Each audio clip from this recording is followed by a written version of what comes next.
ओम शांति। आज का हमारा स्वमान है कि मैं त्रिनेत्री आत्मा हूँ। माना दो नेत्र के होते हुए भी तीसरा भी नेत्र है, जिसको तीसरा नेत्र कहेंगे ना। तो तीसरा नेत्र माना बुद्धि का नेत्र, जो बाबा ने आकर हमारा खोला है। तभी तो हम कहलाते हैं, जो बाबा ने हमें स्वमान दिया है कि त्रिनेत्री आत्मा हो तुम। तो इस तीसरे नेत्र का क्या महत्व है और ये क्यों खोलना है, क्यों खुला हुआ होना चाहिए?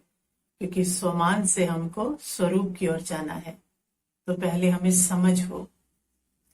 तो तीसरा नेत्र खुलने का मतलब कि जो बाबा ने ज्ञान दिया है हमें, वो पहला उसका चैप्टर क्या है कि मैं कौन हूं, आत्मा हूं।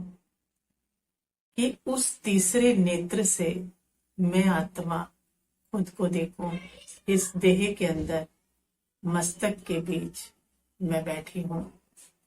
देह और आत्मा दोनों अलग अलग मुझे महसूस हो, अपने प्रकाश को मैं अनुभव कर सकूं।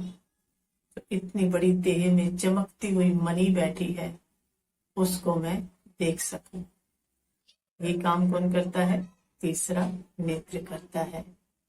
और दूसरा जो सामने है मेरे, वो सब भी कौन है?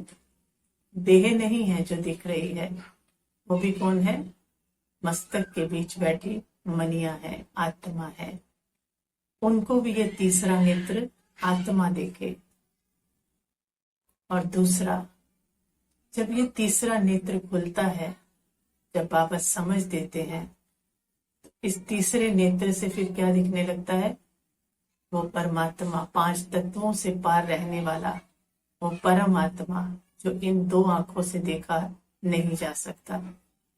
और दो ही चीजें सत्य है, एक मैं आत्मा जो दिखाई नहीं देती, लेकिन इस तीसरे नेत्र से मैं खुद को भी देख सकती हूँ और दूसरों को भी देख सकती हूँ। और दूसरा सत्य क्या है? परमात्मा, वो भी दिखाई नहीं देता, लेकिन जब ये तीसरा नेत्र खुलता है तो मैं आत्मा उसको भी देख सकती हूँ। तो तीसरा नेत्र खोलने से दोनों सत्य पहचान मुझे मिल गई, समझ आ गई, फीलिंग आ गई, अनुभूति आ गई। तीसरे नेत्र से क्या हुआ? सृष्टि का ज्ञान मिल गया कि मैं आत्मा परमात्मा के साथ थी। और कैसी थी? सुख, शांति, पवित्रता, आनंद, प्रेम, ज्ञान से भरपूर वो मेरी स्टेज थी, संपूर्ण पावन थी। और फिर जब आदि में आई, तब भी कैसी थी? 2500 वर्ष एकदम पावन थी। और चक्र में घूमते घूमते मैं आत्मा शरीर बदली करते करते आज कहाँ आ गई हूँ, जहाँ सृष्टि चक्र अब क्या होने वाला है? खत्म होने वाला है। और मुझ आत्मा को फिर से अपनी उसी पहले वाली स्थिति में जाना है। तो मुझे क्या करना पड़ेगा?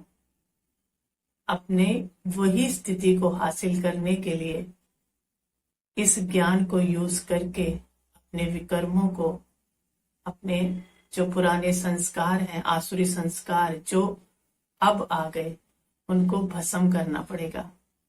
क्योंकि शंकर का दिखाते हैं ना कि तीसरी आंख खुली तो क्या हो गया? विनाश हो गया।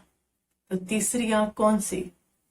पहले तो ज्ञान की पूरी समझ, समय की पूरी पहचान, परमात्मा की पूरी पहचान, सृष्टि चक्र का पूरा ज्ञान। जब ये ज्ञान पूरा समझ में आ जाता है, जितना जितना समझ में आता जाता है, उतना उतना ये तीसरा नेत्र खुलता जाता है। एकदम से नहीं खुलता ये। जैसे जैसे बाबा का ज्ञान समझ में आता है तो ये तीसरा नेत्र खुलता जाता है। और अंत की अवस्था क्या है? जब ये तीसरा नेत्र संपूर्ण रूप से कब खुलता है? जैसे शंकर जी का खुलता है, मतलब तपस्या करते करते, समझते समझते जब ये खुल जाता है, तो फिर अपने पुराने संस्कारों का और विकर्मों का विनाश होता है। और जब विनाश होता है तो आत्मा संपूर्ण कर्मातीत होकर अपने घर वापस आती है, सृष्टि चक्र को समाप्त कर फिर से नए सृष्टि चक्र की शुरुआत होती है। तो मैं त्रिनेत्री आत्मा हूँ। तो जब त्रिनेत्री आत्मा हूं तो अभ्यास कैसे करना है? स्वरूप की तरफ अपने प्रकाश को देखना है।